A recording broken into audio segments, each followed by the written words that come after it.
Hey guys, it's M4J here, and welcome back to the M4J network here on OpenTTD. We have got quite a busy episode for you this week. Bauxite and lumber, I think that's the title I'm sticking with. If that's not the title you're seeing on your screen right now, then I had a change of heart or realised that I didn't do much with bauxite or lumber. But I know that's not true, because I've built a whole new bauxite logistics system and a whole new lumber and timber and manufactured something or other production line as well. So first and foremost, where are we here on the map? I was literally looking at this just now and I've completely forgotten the name of it. Luckily, I always have the game open whilst I'm recording, so I can go over and check. We are near Munfingford Paragon. Those of you who are wondering where we are on the map, and this is Runton Industrial Estate, which is a brand new industrial terminal added to the map. This processes bauxite, chemicals, clay, coal, manufacturing supplies, sand, scrap metal, stone and timber, and produces things like building materials, manufacturing supplies, metal, more building materials, goods and more goods. So it's a little bit of everything. It's definitely a active provider requester, in that it takes minerals, in this case, off the train. It also accepts timber and things like that, which we will have delivered at some point in the future, I'm sure. And then it produces other things out of that and then loads them back onto trains and sends them away again. This also has a dock built into it, which is really handy because it means that... so I'm just checking to see if... Whoops, that's not what I wanted. I'm just checking to see if everything is working as intended. I think it is. But yeah, essentially, this was built for this bauxite service that I wanted to introduce. Now, you might notice a little bit later on in the episode, we have something called Bauxite Town, which is an area near Warnbridge Airport where I noticed there were like 4 or 5 bauxite mines really close together. For those of you who don't know what bauxite is, I didn't know this either. I'm probably pronouncing it wrong. It's probably like Bauxite or something like that. But I'm going to call it bauxite for now. It's a type of rock that contains other ores within it. So there's iron ore, aluminium ore. I did read... One second. Google is my friend. Oops, not bauxite. Bauxite. There we go. So it's a rock formed from a reddish clay material called laterite soil and is mostly commonly found in tropical or subtropical regions. Bauxite is primarily comprised of aluminium oxide compounds, silica, iron oxides and titanium dioxide. So in the game we use bauxite for creating metal. So I'm assuming that's the aluminium and the iron oxides. Now I think in the game it's meant to act as aluminium, but I'm not 100% sure. The reason I say that is because the steel mills accepts coal, iron ore and scrap metal, whereas the aluminium workshop accepts bauxite. And I think that's why... in fact, what have I got here that accepts bauxite? I think is it the... No? What have I... Oh, I have got an aluminium plant. There we go. That accepts bauxite, chemicals and scrap metal. So that to me suggests that bauxite in the game acts as aluminium. That may or may not be the case. Someone will correct me. Someone always corrects me. But for now at least, that's what I'm going with. So bauxite is quite a valuable commodity in the game in terms of creating metal. We already have quite an extensive metal supply line. So it made sense to kind of have that be a thing that we would work on next. There's plenty of options for bauxite around the map. We can transport bauxite as far down as Broadworth Falls freight terminal and then onto the metal producing industries near that. But right now we've got a very simple system. It starts off by Warnbridge, it runs down past Sindwood, doesn't stop at Sindwood, to Guard City North, and then from Guard City North it runs down to this new Runton Industrial Estate where it drops off. And then I do have ships that are working at dredging sites picking up sand and stone. And they're supposed to be brought back to the industrial estate and then put on a train and loaded up and taken back to Guard City North to then be taken up to Sindwood. But I think because the Runton Industrial Estate also accepts sand and stone, that's not actually happening as intended. I think that's the case. I don't entirely know. Also, I don't know if my voice is coming out on this okay or not, because right now I'm previewing this in Premiere and it's just going so slowly. I'm going to reduce the resolution of my preview and see if that fixes it. It might not, we will see. But if you can hear me, great. If you can't hear me, not great. But yeah. Anyway, so why is this episode called Bauxite and Lumber? Well, bauxite is just the first part of what we're doing today. And we start off with creating this bauxite mine, which actually we'll start off with creating Runton Industrial Estate. Then we go up to Warnbridge and we create the bauxite mine.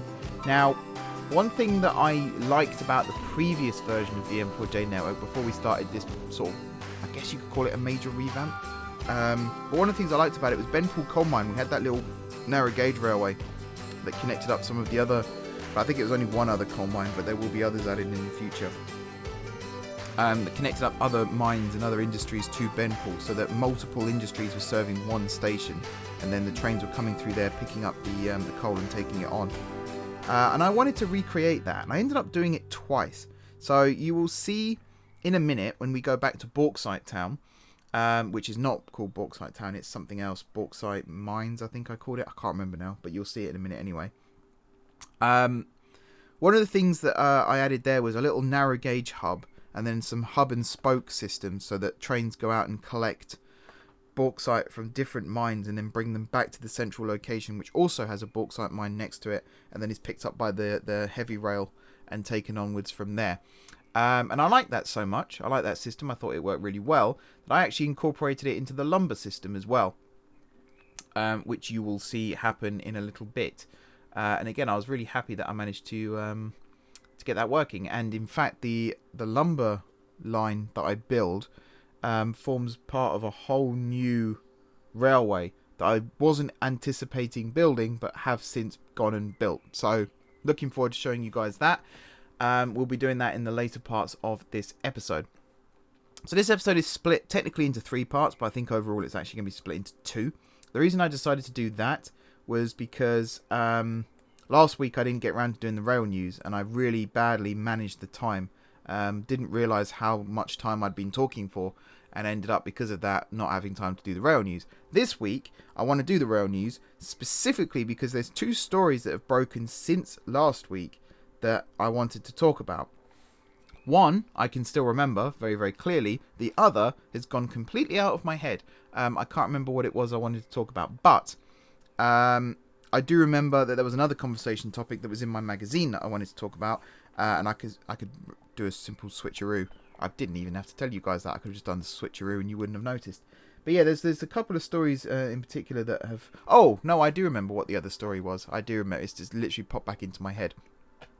So I will be talking about those in the latter part of this episode as well as just sharing some thoughts on the rail industry in general and certain things that are happening that I may or may not necessarily agree with. Some things that are happening that I think are really good, some things that are happening that I think are really stupid. And, I mean, you know me, I'm hypercritical still, so there will always be things that I think are really stupid. Anyway, we're about ready to complete Runton Industrial Estate here. You can see how it works. So we've got the mineral unloaders, the mineral loaders. We also have storage sidings both at the north and southern end of the site. That's mainly for trains that come in and unload, and if they're waiting to reload. So, for example, if it's a train that can carry timber that can also carry manufacturing supplies, it might unload, go sit in the sidings for an hour, come back and load up with supplies, and then take those off. It's also used for the mineral train, so the mineral train will come in, unload completely, and then it will head off to the siding for an hour, come back, reload, and then head off again. This is Bauxite Town that we're building now. This is where the magic happens, shall we say. So bauxite trains will come through these central 4 tracks here. They will load up on bauxite, and then they will head off towards their destinations. You can see we've got 4 loading tracks. We've also got a bypass track. I think I add an extra bypass track in the future as well. We have balloon loops at either end of the site, so trains can come in from the north or the south and load up and head off to wherever it is they're going. This is also the first freight train that will be using the North Valleys line. It will also be using the North Valleys connection over by Munfingford Airport and Sindwood Industrial Park. So you know where the The depot used to be the storage sidings over at SIP. We converted that into a little branch line that connects up the North Valleys line to the Great Northern line for freight trains. This actually uses that, which I think is really cool.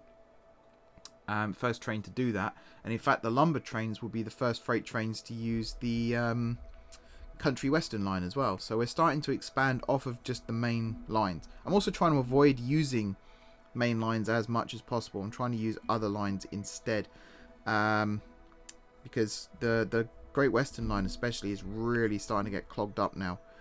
So something needed to be done there for sure. And I think I've come up with a good solution to start running trains using the branch lines instead. In fact, again, the lumber train you'll see me add in a little bit has quite a cool little feature, which people may or may not like. We'll see. So yeah, building these balloon loops. They are signalled, and I think actually if I didn't signal them, then I wouldn't have had to have built the second bypass line to the west. But I did signal them because the way that the path reserve happens now, it would probably grind things to a halt in all honesty. So I wanted to change that and not have that be an issue. I'm trying to think of things to say actually. It's kind of rare. Last week I ran out of time. This week I'm running out of things to say. It's because I was expecting this bit to go a little bit faster and it turns out I built really slowly. But yeah, this is the bauxite mine. You can see that there's another one off of the top left corner of your screen. There's one towards the top right corner of the screen.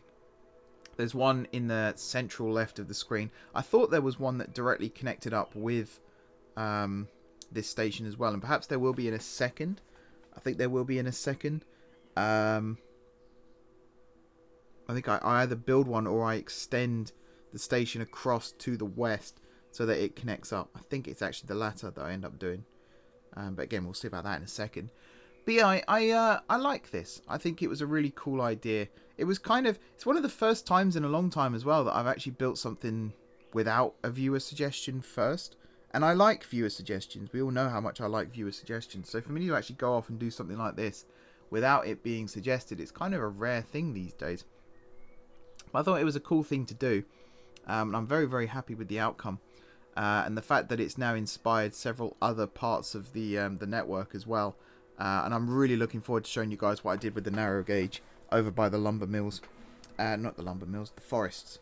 I keep saying lumber mills. So in this game, you've got sawmills, which are basically like timber mills, where wood is turned into timber. But then you've also got forests. And when I talk about lumber, I mainly mean just logs. So wood. And then when I talk about timber, I obviously mean timber. So you've got the forest that provide the wood, then you've got the sawmills that turn the wood into timber, and then you've got, is it a timber yard that turns the timber into manufacturing supplies or engineering supplies or goods, wherever it might be. But I'm really looking forward to showing you guys what I've done with that. I think it's one of the best builds that I've done in recent times. And I include things like Broadworth Falls and the rebuilt Munfingford Falls in that as well. So hopefully you guys like it too. Munfingford Falls is now becoming very, very busy indeed. I will be heading back towards Broadworth Falls in the future after episode 100 and actually adding more industries there as well.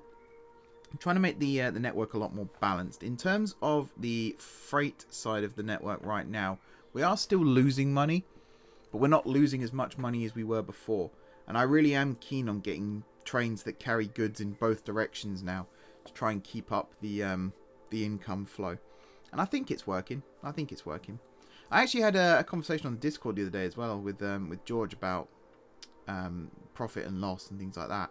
And I think sometimes people overcomplicate it a little bit when it comes to profit and loss. So the way I always look at it is, what's your outgoings and what's your incomings? And if your incomings is at less than your outgoings, can you reduce your outgoings or can you increase your incomings? And that's basically how every business works, let's be honest. But it's how to get the most out of your game. So whether it's the running cost of your locos might be too high, so you could downgrade one step. You might lose a little bit of performance. They might go a little bit slower up hills. Might even take a little bit longer to deliver. But you got to look at then, does the income still make the running cost worth it?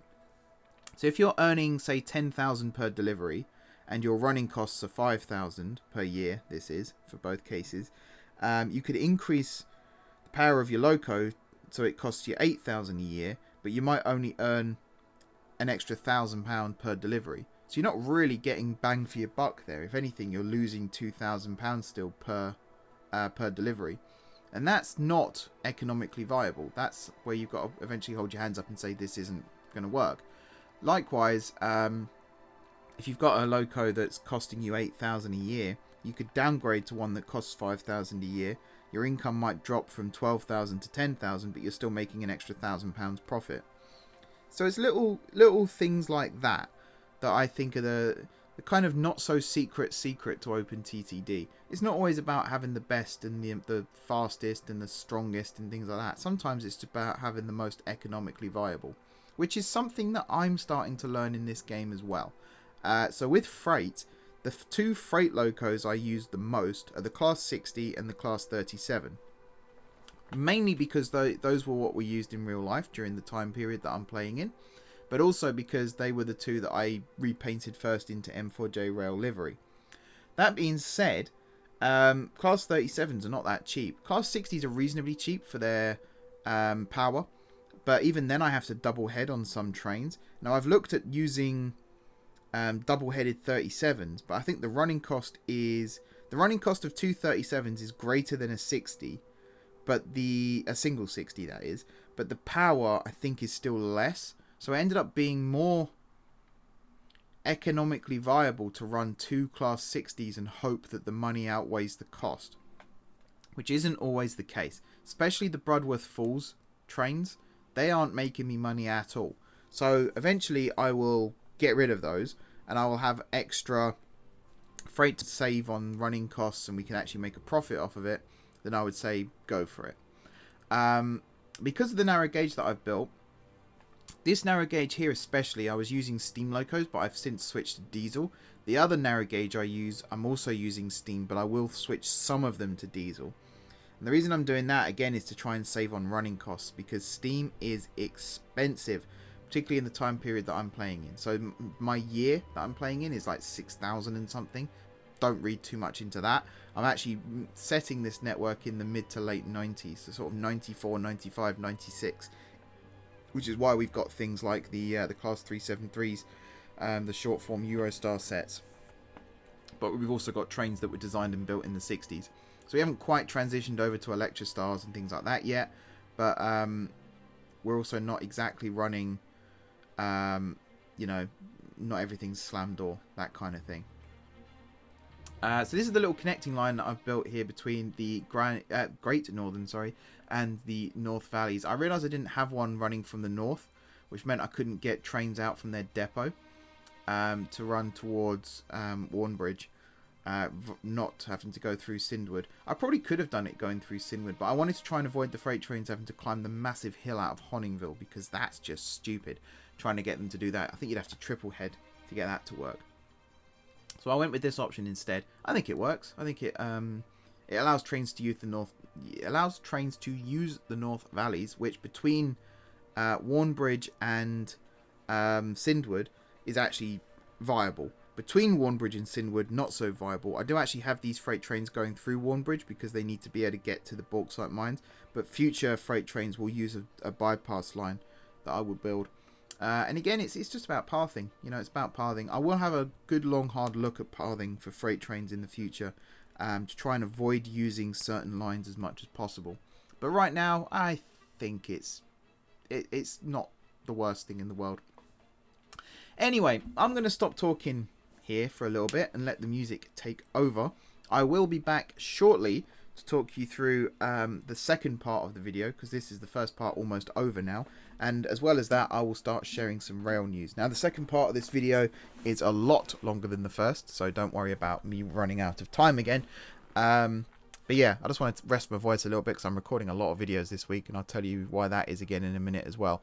So yeah, enjoy the music for a bit, guys, and I'll be back very shortly.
Alrighty, so I am back, and this is the second part of the video. Now get ready to see this area of the map here, up by Benpool Coal Mines, completely transformed into something brand new. Very exciting. I'm very, very happy with how this came out.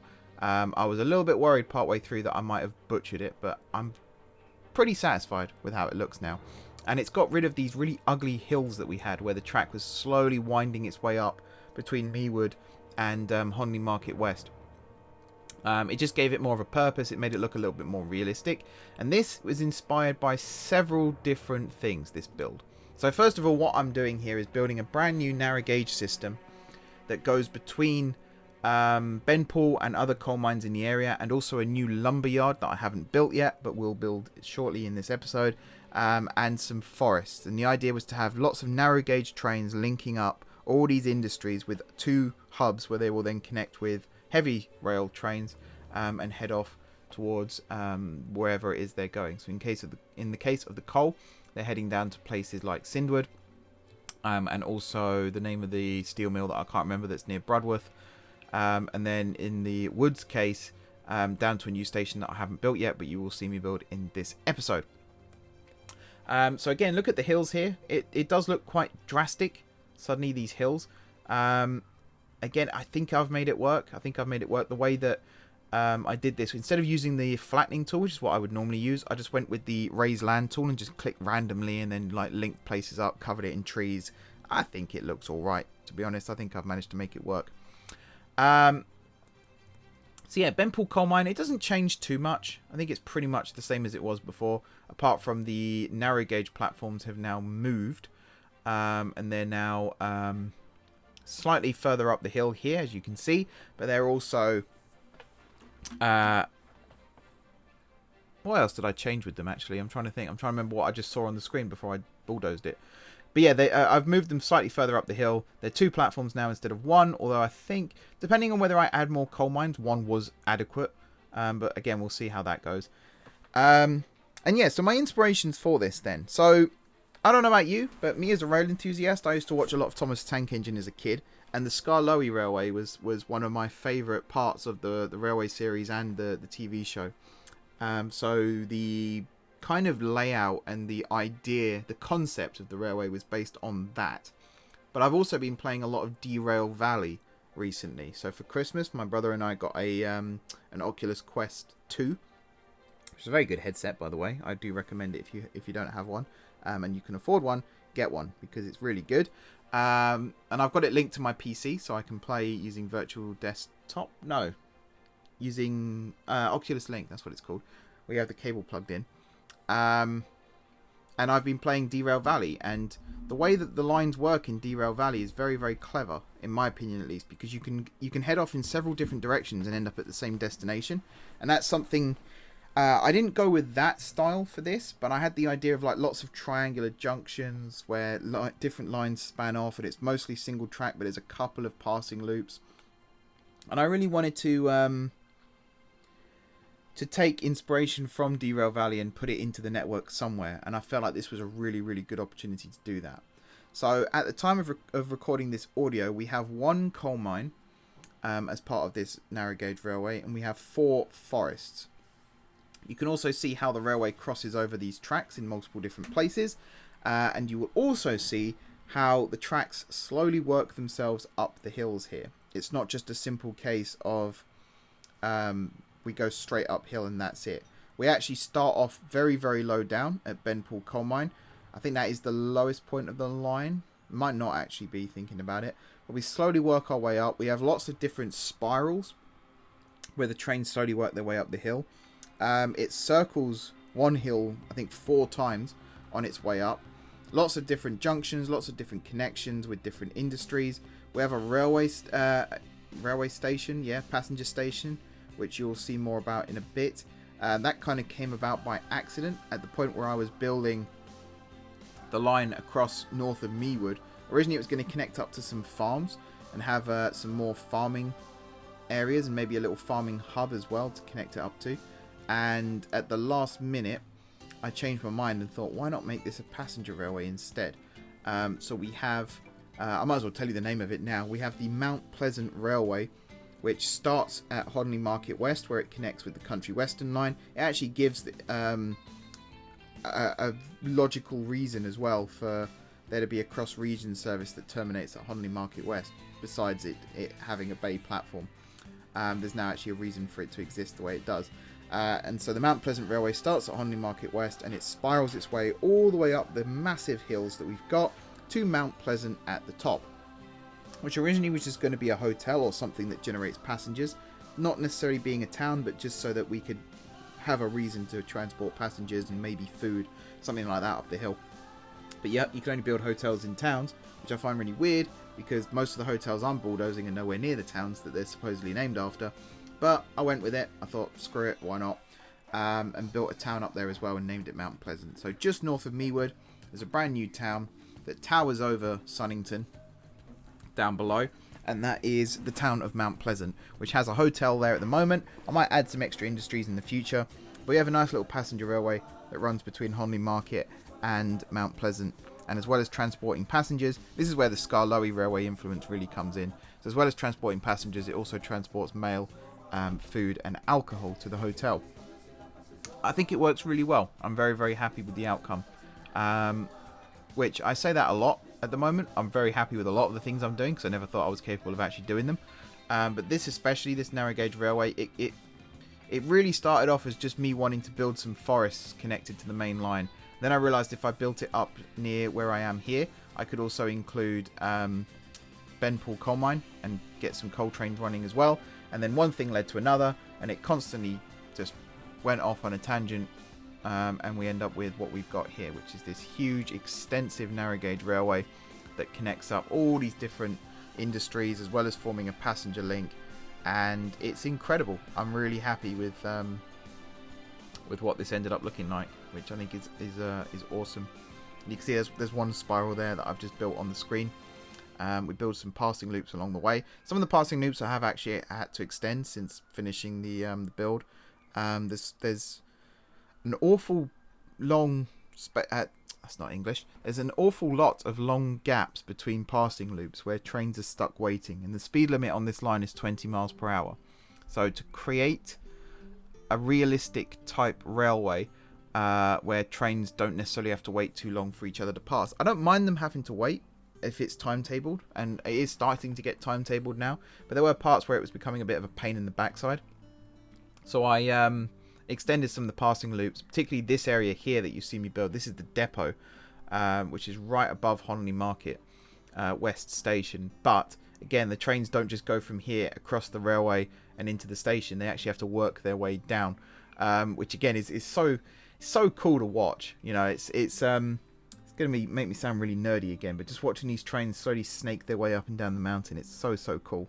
And again, I'm really happy, and I'm very surprised that it actually worked as well as I thought it would when I first started this, because I genuinely thought I'd build this episode, and then next episode would be the rebuild. But apart from a couple of tweaks here and there, I'm really happy with how well it's gone. It's doing everything I wanted it to do. It's connecting up all the industries. The wood train as well that I've got going, the mainline wood train, is working really nicely. And I'm just very happy with how well it's going. This little bit here, I wanted to add some operational interest, shall we say, which is a model railway term for basically you're doing stuff just so people have got something to look at. This is operational interest for this little section of line, the Country Western line, as it passes up towards Honley. Or Honley Market, sorry. I thought, why not have it cross over, snake up the hill this side of the line, because I wasn't going to be able to do it on the west side, and then cross back over again, and then head up towards the depot. Again, really happy. I think it's worked out quite nicely. You'll see me build a second bridge here. I'm actually running out of bridge types. I was trying to make each bridge unique, but it was becoming more of a challenge to do, so I kind of went with girders and is it the Hexham steel, I think it's called? I went with that one. Because this railway would have all been built roughly at the same time, so most of the bridge designs would have been pretty consistent with one another. But at the same time, narrow gauge railways back in the day, they tended to kind of be like improvised construction jobs, shall we say. So not everything was built perfectly first time. That's why narrow gauge was the preferred option, really, because it was cheaper to build, cheaper to operate, just cheaper in every single way. So yeah, kind of trying to reflect that as well in these bridge designs. It didn't really work as intended, but hey ho. Right, so this is the depot site, as I said, and we've got the depot itself. Now, I don't like the way the narrow gauge depots have those gaps between them, so I might use the shed pieces to kind of hide that a little bit. We'll see about that in the future. But yeah, that's that side of things done. So passenger trains and freight trains all operate from that depot now. And now we're building the upper reaches of the railway here. So as it continues to climb up into the hills towards different... Is this the sloping... Oh no, yeah, I remember what this is. This is connecting that other forest which you see on the left hand side there to the main line again, which is to the top of the screen, top left corner. We're connecting to that junction, I believe, through this weird spiral around the mountain. And again, this is kind of the inspiration for another part of the build, which you'll see a little bit later on as we slope up towards Mount Pleasant. Right, so this has been me building lots of like hillside railway stuff for the next 20 to 30 minutes. So I thought, why not use this part of the episode as a really good opportunity to talk about rail news. Now I'm going to talk about the stuff that was in my magazine in a second, but before I forget, I want to talk about the two stories that have happened since I got my magazine. One of which is kind of a really big deal, and the other one is also a big deal, but not like a serious big deal. It's a cool big deal, but not a serious big deal. What do I mean by this? I keep sounding really vague when I do this news. Basically, the two main headlines that have happened since the start of the month are: the eastern bore of Gasworks Tunnel is finally back in use. Test trains have been running through it. I don't think it's anywhere near ready to open for actual revenue service yet, but it was really cool to see a Class 700 and a Class, I think it was an 800 or an 801, an LNER IET and a Thameslink 700 running through the tunnels parallel to each other. I didn't realise actually when I started reading about the project that they were completely remodeling the approach to King's Cross. So this new bore, the easternmost bore, it was opened, I think, back in the 50s or the 60s, something like that, and then it was closed. God, I don't even know when. Maybe in the 80s, late 80s. It was where the York Road curve used to be. When that closed, I think, is when the tunnel closed. And up until this year, all express trains leaving King's Cross had to go through what was the previous eastern bore, which is now the central bore. And there was this huge crossover that linked the two sides of the station together. This big scissors crossover. That's all gone. Platforms 1, 2, 3, and 4, I think, have been straightened and extended to support the new IET trains, the 10-car trains. And yeah, they now link up with the eastern bore. So this huge crossover that I used to like watching when I arrived at King's Cross is now gone, which is kind of, it's good for operational purposes, but it's kind of sad for like railway history purposes. Why did I say it like that? For railway history purposes, it is kind of sad that it's gone, because me personally, at least, I think it was a good piece of railway infrastructure, a good piece of railway history, but clearly it wasn't suitable for 21st century operations, so it has been taken out of commission. And now that the eastern 5 platforms have been connected to the... Actually, is that right? Maybe it's just 1, 2, and 3. I know platform 0 is only connected to the eastern bore. In fact, I think it's only connected to the easternmost track. And then there's a crossover somewhere inside the tunnel that actually allows trains to then cross over to the right side running. Platform 1 is also like that. Platforms 2 and 3 connect to the western side of that tunnel. I'm trying to go from memory from the video that I watched. But, you know, it's a monumentous moment in the reconstruction of the southern end of the East Coast Main Line, upgrading it to a digital railway. I think it's really cool that they're actually reopening the bore first and foremost. I think at one point they said it was going to be impossible to do. And then they kind of got their act together and decided that, yes, it was in fact possible to do. And now they've gone and done it. They've actually done it pretty quickly as well. So I think it's taken about a year from start to finish to get this tunnel operational again, which is also, I mean, it sounds slow, but I think for what they had to do, they had to move loads of utilities out of the tunnel and shore it up, make sure it was structurally stable, then electrify it, and then lay track through it. I think they've done a pretty decent job. And we will definitely be reaping the rewards from that. And the fact that we're in the middle of lockdown still, though it's very nearly over, the final restrictions should hopefully be lifted, according to whether or not people actually behave themselves. So yeah, building in one go. I think previously the plan was to do it over multiple weekends and maybe month-long closures and span it over a longer period of time. So I think it's really good that they've managed to get this done. Now, speaking of the Class 800s and the IETs, that's the second bit of news that I wanted to talk about that's happened since. Several Class 800s have been withdrawn for safety concerns because cracks have been found in their yaw dampers. Now, it's been a while since I did engineering, so you'll have to bear with me here, but from what I can gather, a yaw damper on a railway locomotive or bit of rolling stock is, if you look at the wheel set, you'll see there's like a set of springs that come out from the wheel axles, and then there's this like Y-shaped bar that connects to those, and then that connects to the chassis of the carriage or the loco, whatever it might be. That, I believe, that Y-shaped bar and the springs and all of that structure, I believe, is the yaw damper, and it's basically the vehicle's suspension. So any cracks to be found in the suspension, I wouldn't say it's... I don't know, I was about to say I wouldn't say it's a huge risk, but I suppose if it cracks and then breaks at high speed, that is a potential derailment. And going at high speed and then suddenly being flung off the track or levered off the track, that's potentially a fatal accident. So it is a big deal.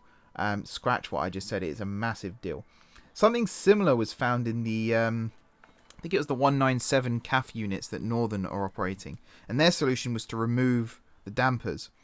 Because effectively what the dampers do is just absorb impact or absorb movement. So Taipei 101, I think that's the name of the building in Taiwan, that has a huge yaw damper in the building. It's I think they call it the pendulum. It's kind of a tourist attraction now. So there's an observation deck, and then there's this huge ball that hangs on a pendulum from the roof of the building, or from an elevated platform in the building, and that is, if the wind buffets buffets the building, and it starts to sway in the wind, the damper is there to reduce movement. So a damper is something to reduce movement. It's like if you have a bike pump, and you know that old science lesson we used to have at school where you fill a bike pump with water and then you drop something, like, I don't know, you might attach it to a bowling ball and you'll drop it from a height. It will land on the bike pump and it will push the water out and it will slow down the impact. That's a damper. I don't know whether it's called damper because they use hydraulic fluids for it, or whether it's just called damper because to dampen something, I guess, means to reduce it. I don't know. Someone will probably tell me in the comments. I don't know. But yeah, the yaw dampers are very important on these trains, particularly the IETs, because they travel at 125 miles per hour. So if your suspension suddenly gives out at 125 miles per hour, you're not in for a smooth ride anyway, because your suspension's just gone, but you're also in for a potential accident, which really shouldn't be happening. Now, I found this story interesting for a number of reasons. First of all, it's never good when trains are withdrawn for safety concerns. That's never a good thing, ever. But also, I found it interesting because of how many operators now are actually affected by this. So, in the story I was reading, I believe it was just GWR units that were being withdrawn and checked. But if there's found to be a design flaw with the GWR units, they were the first ones to be ordered. So the design might have been changed slightly for LNER's units. They might have also been changed slightly for Trans-Pennine Express, Hull Trains, and I think GNER are using them as well, the new open access operator. Who else uses IETs? I think that's it for the main uses. But that's what? LNER, GWR, Trans-Pennine Express, Hull Trains, and this new open access operator. That's 5 different operators, 4 of which use the East Coast Main Line at various points, 3 of which use King's Cross as a base of operations. And yeah, I mean, it's not good, is it? It's that saying, don't put all your eggs in one basket. And I was kind of talking about this previously when I was talking about the Adventurers and the IETs. As a rail enthusiast, it's really boring to stand on a platform and just know straight away what your train is going to be. What I used to like going to London, apart from the act of actually going to London itself, of course, one thing I used to like was standing on the platform at my local station and not knowing what train would arrive. You know, not knowing whether it would be a 365 or a 319 or a 387 or a 313 or a 315 or a 317. It was, you know, a magical mystery. What train was going to pull in? What would be riding on today? And you don't get that magic anymore, because especially where I live, it's all 700s or 707s? 717s. The ones to Moorgate. 717s, I think those are. And if you're at King's Cross and you're getting on an express train, sometimes it might be a 91, but they've been withdrawn temporarily because of lack of usage. So it's going to be an 800 or an 801. How boring. But it also highlights the fact that if a design flaw is found in a unit, it doesn't just affect that operator. It could affect 3, 4, 5 other operators as well. So imagine if the Adventurers, there was an issue found with the Adventurers, and this has kind of happened with software issues in the Adventurers that have affected Greater Anglia and London Overground.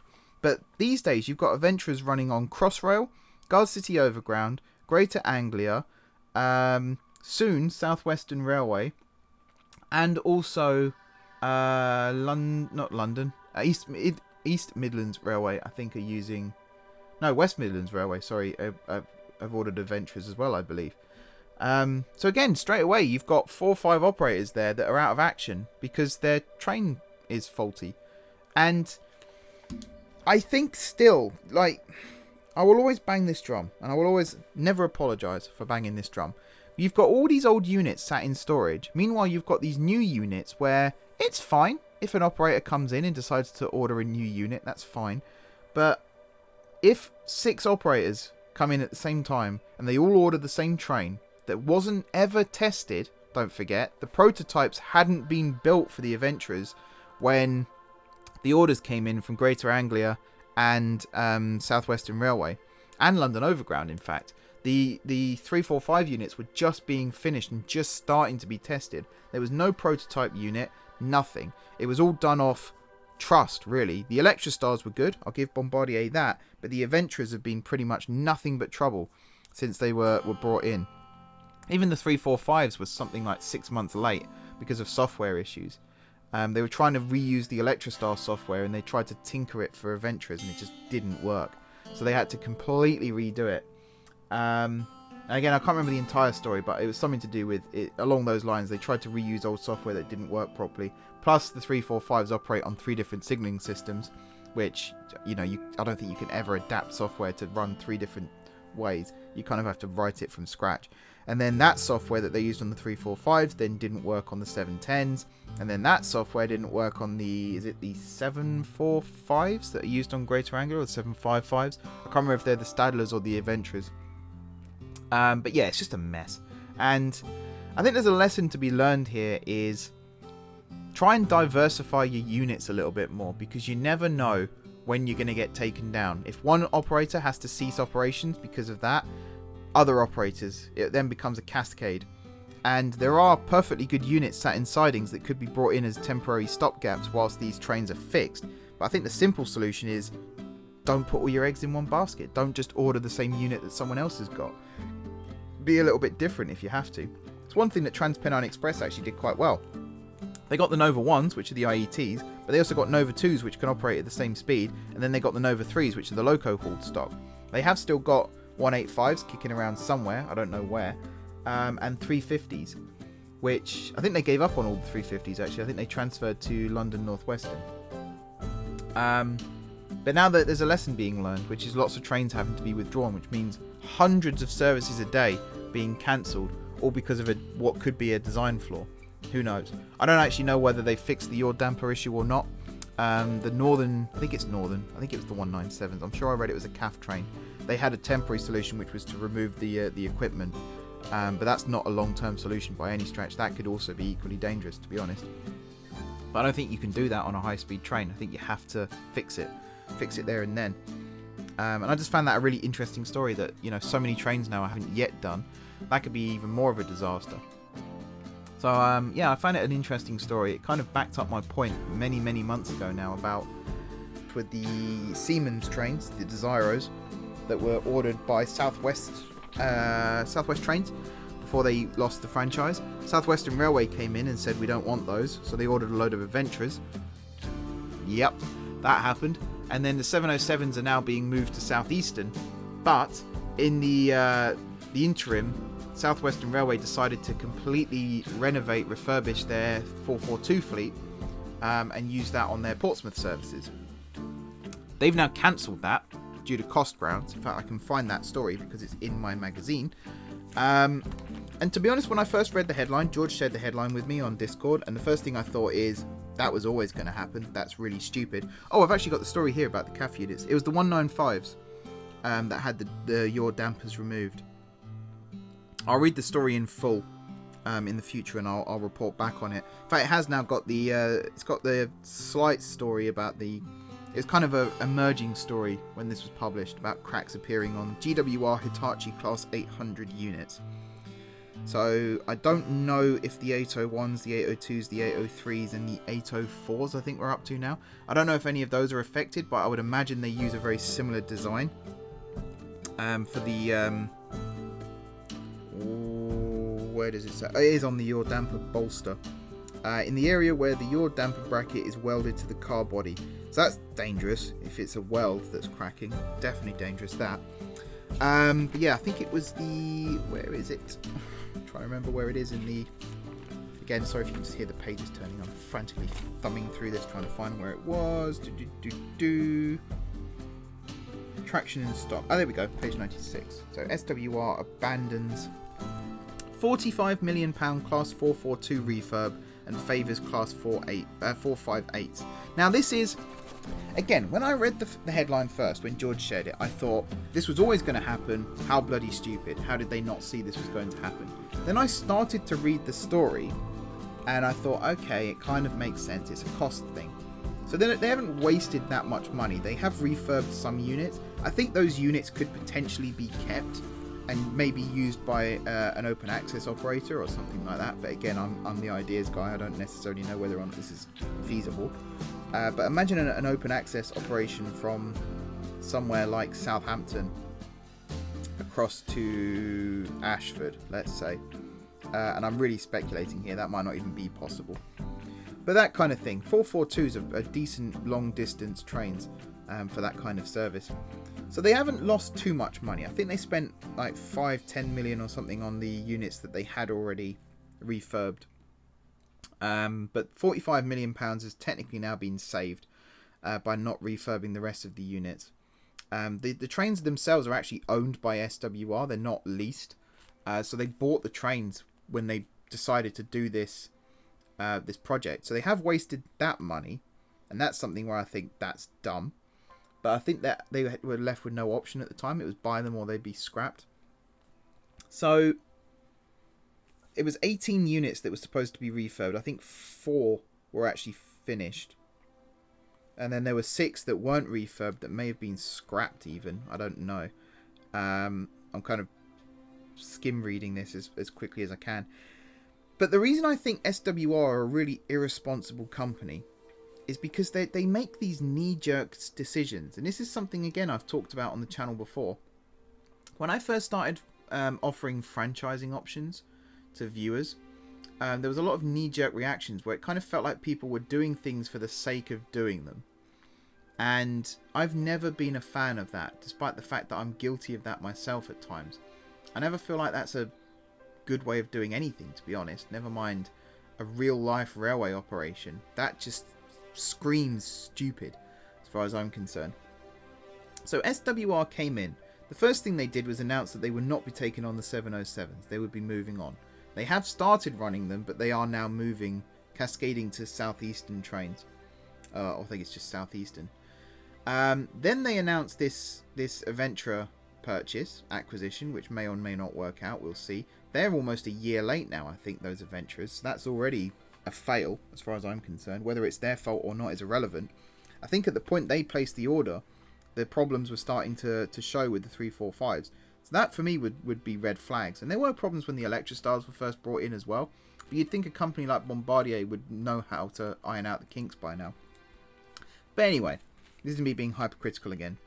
Then they announced the 442 project. And now they've decided, 2 years later, that's not happening anymore.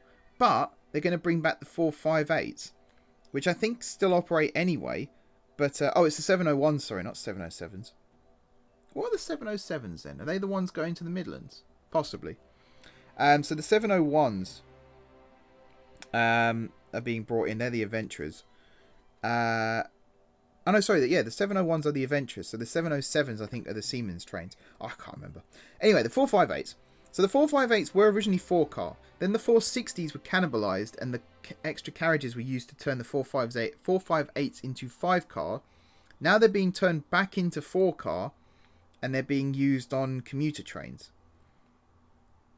That, to me, actually, they're not being used. They're being used on long-distance trains, sorry. That, to me, again, is a bit knee-jerk. Why would you remove a carriage from a train, first and foremost? Surely right now, maybe it's just a temporary thing during the pandemic, and they might be extended again in the future. But the 442s are 5-car. The 458s are currently 5-car. Why would you not just do status quo? Why would you change them back to 4-car? I don't understand that, first and foremost. Second thing, they're being re-geared from 75 to 100 miles an hour, so they can operate at top speed along the line. That's actually a smart decision. Thirdly, it just really feels like constant knee-jerk reactions from SWR. Like they're playing trains. They've got a model railway. They got bored with the 442 set that they've had since Christmas. They're now going to bring the 458 out of its box where it's been sat for a year and a half or whatever. They're going to play with that for a bit. Then they'll probably get bored with that. They got a new train on order coming from Amazon or wherever. But that might not be lasting too long. We'll see about that, whether or not the tests work or not. And, oh, God, it does my head in. It really does when I read these things. And again, I'm being overly opinionated. Some people might think differently. To me, that's absolutely fine. I'm sure people are going to tell me in the comments that they don't necessarily agree with what I'm saying. That's cool. I want to get the conversation going anyway, so that's not a problem. But I think SWR, they are losing the franchise anyway because it's turning into a management contract. But I think they will be one of the first ones to have that taken away from them still. Just reading this, I'm making a prediction here. I think they will have it confiscated because they just sometimes don't seem to know what they're doing. And I find it very, very strange, some of the decisions that they have made. And I certainly don't agree with them all. I think there's a lot of fault there. But we'll see what happens. We will see what happens. They're spending £25 million anyway on these 458s. So they're still saving £20 million if that is the case. And some of the upgrades to these trains actually look quite cool. As I said, I like the re-gearing from 75 to 100 miles per hour. More trains could perhaps be treated like that in the future so they can operate at longer distances and at higher speeds. But yeah, it is kind of like they're pulling names out of a hat at some point and just deciding, you know, we're going to do this now with this. And the 442s, there was a lot of issues with them. There was door locking issues. They weren't compliant with the latest disability access. I've forgotten the word. Legislation. That's the one. In fact, that's probably not even the right word either. But they weren't compliant with the latest laws regarding disability access. So that would have been part of the refurb anyway. But I feel like they're the kind of the step cousin that no one talks about anymore. They're constantly brought back. Like they're invited to family events and then they're binned again. It really does stagger me that this is allowed to happen. It's such a waste of money. But it is happening. So there we go. Other rail news then. So I'm going to focus on rolling stock first because that's the bit that I'm most interested in right now. The Viva Rail units that are going to the Isle of Wight, there's been some software issues with those as well. I think it's to do with the fact that these are the first trains built by Viva Rail to use exclusively third rail operation. So there's some teething problems there, shall we say. And I would like to say that these are teething problems. These aren't like Aventra issues, I would say. It's led to a delay. I think it's later this year now, maybe midsummer. But it is still happening, and along with the Viva Rail units, the 384s I think they are on the Isle of Wight. There's also the 230 units which are being created for Transport for Wales, the diesel battery hybrid units. Now, because the diesel battery hybrid units have already been seen in the wild, shall we say, they operate the Bedford Bletchley route. There's no issues there, so it looks like they're just doing running testing right now, and they'll be ready to go. I don't actually know when. Probably later this year. I can't remember. I did read somewhere like a month or so ago when it was going to be, but I can't remember off the top of my head. HSTs are being withdrawn on the Midland Main Line as well, so they are starting to die out now, the HSTs, which is sad. You can still find them in Scotland, of course, and you can still find them on the short sets in the West Country. But besides that, they are starting to die out, which again I think is sad. I think cross country should still try and acquire some sets if they can, but also again open access operators or even operators like Northern, who've got, you know, express diesel trains operating across the north of England. Maybe a HST set, a short form HST set would be a good solution, or maybe a class 43 on one end and a driving van trailer on the other. Just so you're not wasting too much fuel with double locos. I think there's a use for them still. That's the thing. I don't think they're redundant yet. I think there's still plenty of use for them. But it's whether or not these companies agree with me. Probably not.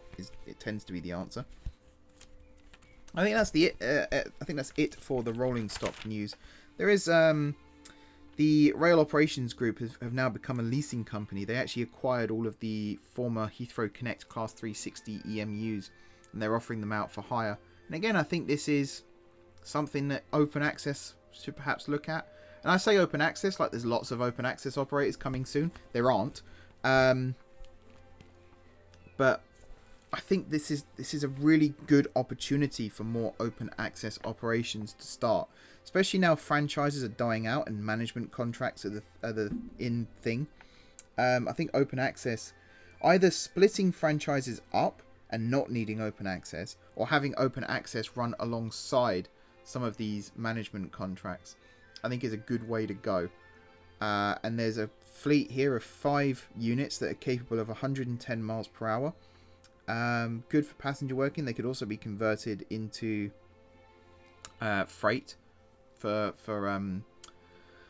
parcels. That's the word I was looking for. It says here, an ideal base unit for high-speed rail-borne logistics, which is a good way of describing carrying parcels on a train. Basically, it's a very euphemistic way of saying parcels train.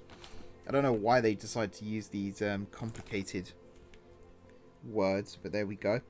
But I think there's, again, a really good opportunity for these old trains to actually find a new lease of life, because there's no reason why they should be scrapped other than no one wants them. But why does no one want them? That's the question we should be asking.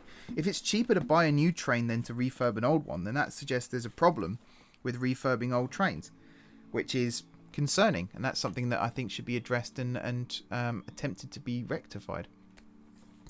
So we are coming up towards the end of the video now. There's not long to go. The last bit of news really that I want to talk about, this will probably fill the last 4 minutes of the at least the current video. It might be extended a little bit. There's a resignaling project happening around Victoria in London, which I think is very encouraging. It's being undertaken by Siemens. They are resignaling the entire approach to the station, as well as the West London line from Clapham Junction right the way up to Shepherd's Bush. I think it's good, you know, re-signalling areas. We've talked about this before, about Victorian infrastructure being updated for 21st century running. And this is a good example of how that is feasible. So all new signalling, all new communications, all new electrification. The only thing really that's remaining constant is the track and the track bed. Everything else pretty much is being upgraded, which I think is good. And the last thing that I want to talk about is a new test track facility that is potentially being built in Wales. So right now, all new trains that are constructed for the UK are transported to, it was the Czech Republic, it's now Czechia, I think you pronounce it, to the Velim test track, which is in Central Europe. And it's a bit of a faff, really. You've got a train, especially trains that are built in the UK, that then have to be transported to Europe and then back to the UK again. That's not exactly clean, environmentally clean, is it? So now there's a new test track being built in Wales. Technically 2 test tracks. There is a 6.9 kilometre rolling stock test track and a 4.5 kilometre high tonnage infrastructure test track, which sort of winds its way around the inside of the longer test track. There's also platforms for testing station running, lots of storage sidings, shunters cabins, carriage washes. There's a whole area dedicated to press releases. You know, when you do those smart photos of the train at the test track, there's a whole area dedicated to that, which I think is awesome. Where does it... actually, maybe I misread that. It says decommissioning, but I thought there was one that said demonstration as well, but I don't think there is. No, maybe not. Okay, I think I misread that. My bad. But I imagine they'll use the apron anyway for that sort of thing. I think it's good that we're getting a test track in the UK. The fact that it's in Wales as well, there's a CAF factory being built. Is it Newport or in and around Wales somewhere? I'm trying to remember exactly where it is. Newport springs to mind. It's probably not Newport. Again, someone will correct me because someone always corrects me. But yeah, the idea of a test track here in the UK, not only will it serve the UK factories, but I imagine trains from France and Spain and Italy, maybe Portugal, could all be transported through the Channel Tunnel to the test track here as well. So it'll be a nice income earner, and it also means not every train has to go to Central/Eastern Europe to be tested, which getting it to and from, say, Spain and Czechia, that's pretty easy because you just drag it along existing lines. But from the UK, it was pretty much always loaded on a ship because the Channel Tunnel isn't really used for that sort of thing. But depending on what the train type is, it could go through the tunnel, particularly if it's coming to the UK from places like France. But yeah, that pretty much does it for this episode, guys. You can see I'm just finishing up building the last freight terminal here.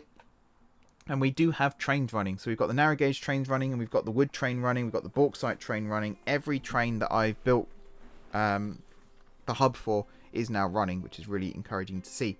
But yeah, that does it for this episode, guys. So thank you very much for watching. I am still looking for questions, by the way, for episode 100. I think I've got 7 so far, which is really disappointing because it was implied to me by the number of people who were asking for a Q&A that people were dying to ask questions. But out of the, I think, 8 people who asked for a Q&A episode, only 2 have actually asked questions. So that's a little bit concerning. So if you do have questions, please, please, please, please, please, please, please do ask them. Whether it's in the comments of this video, whether it's over on Reddit, whether it's on the OpenTTD Discord, although you'll have to private message me, I think, to get it through there, or whether it's through my own Discord in the M4J network chat. Please do ask questions. I'm looking for at least 20 to fill the episode. If I don't get 20, I'm going to delay the episode by a week, and hopefully then I'll have 20. And if I don't have 20 then, I guess I'm just going to have to make do with what I've got.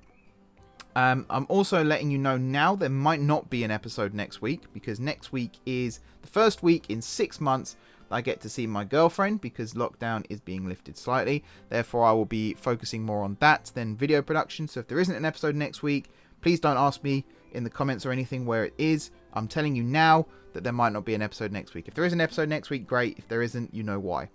So yeah, thank you for watching. Don't forget to hit the like button if you enjoyed the video, and of course, if you enjoyed the series. Drop those comments down below. Like I said, please do ask those questions. It'd be very much appreciated. If you haven't already subscribed to the channel, be sure to hit the subscribe button. We are 1 subscriber away at the time of recording from 1,100. So if you want to be the 1,100th subscriber, smack that subscribe button as hard as you possibly can. And if you have already subscribed to the channel, thank you guys for your continued support. It really does mean the world to me. And yeah, might see you next week, might not. But regardless, until next time, I will see you soon.